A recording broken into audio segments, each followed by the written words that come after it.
In the silence of the night, there are echoes of a conflict older than many who live under its shadow. India and Pakistan, two nations born of the same soil, now fractured by borders, blood, and a history that refuses to fade. To understand where we stand today, we must rewind to 1947, the year of partition. When British India was divided, it wasn't just land that was split, it was families, languages, cultural identities, and lives themselves. Pakistan was created on the premise of becoming a homeland for Muslims, while India was envisioned as a secular state. But this division came at a devastating cost. Nearly 14 million people were displaced, and over 1 million lost their lives in the communal violence that erupted. Hindus, Muslims, and Sikhs, neighbors for centuries, were suddenly pitted against each other. The wounds of this partition remain fresh even decades later.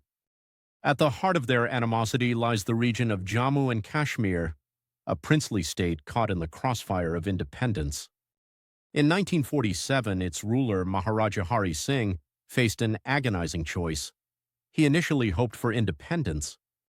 But when tribal militias supported by Pakistan invaded, he chose to accede to India under immense pressure. This ignited the first war between the two fledgling nations. A ceasefire brokered by the United Nations in 1948 left the region divided.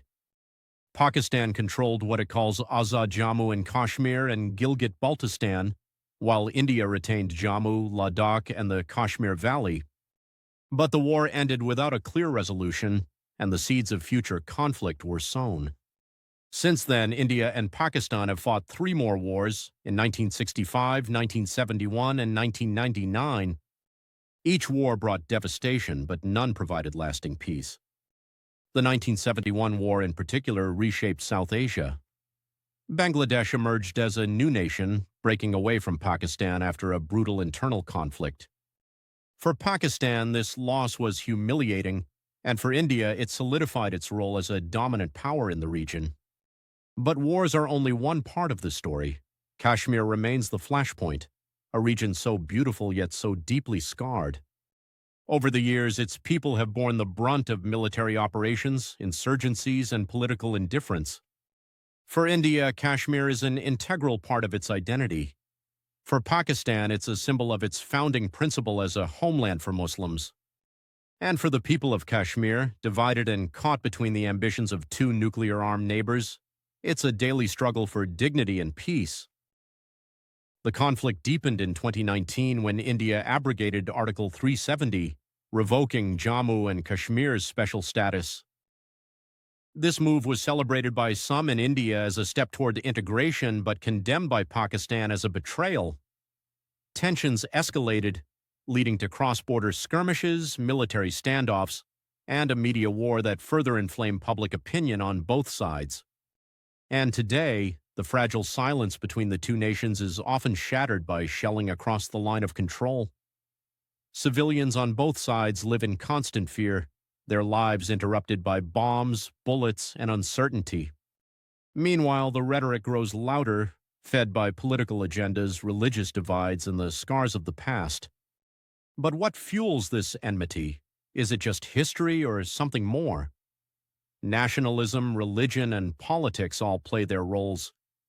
For India, a resurgent identity as a global power often positions Pakistan as a persistent adversary, especially as it accuses Pakistan of harboring militant groups. Conversely, for Pakistan, standing up to a larger neighbor is both a matter of principle and survival, tied deeply to its view of Kashmir.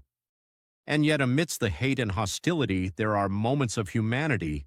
The stories of cross-border friendships, acts of kindness during ceasefires, and a shared love for music, sports, and food that remind us of how similar these two nations are. Could these moments be a glimpse of what a future without conflict might look like? The war across borders is ongoing, but what about the war within? A war of identity, of history, of narratives that each side clings to. It keeps the cycle of violence alive, but it also offers a chance for introspection. As we conclude, let's step back from the noise of nationalism and reflect. Behind every headline, every bomb, and every statement lies an ordinary person, an Indian, a Pakistani, a Kashmiri, desiring peace, safety, and a chance to live without the shadows of war. This is the silent voice. We urge you to listen, not to the clamor of differences, but to the whispers of humanity that persist despite them.